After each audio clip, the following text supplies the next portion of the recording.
African football is really special. You were born in Sao Tome Principe. Yeah. Where do you see the progress of that nation, and how do you see them progressing in the future? I try as much as possible, but football in my homeland is really far from being competitive, even inside Africa. It's a very small island, so the resources are not too many.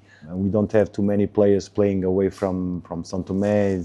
African football is really special. It's really special. Individually, I think if you have the chance to see the tournament, you're going to see individual actions.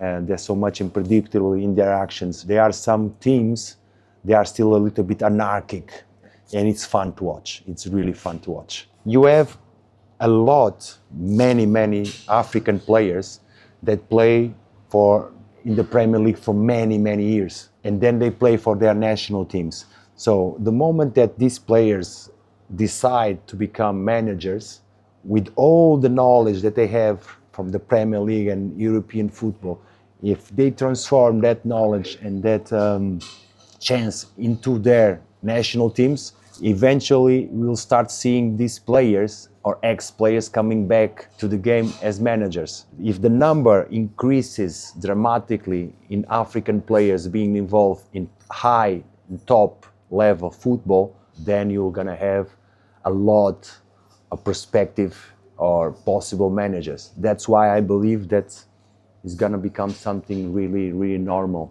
You can see, for example, Yaya Touré. He decided to become a manager, and now he's getting involved.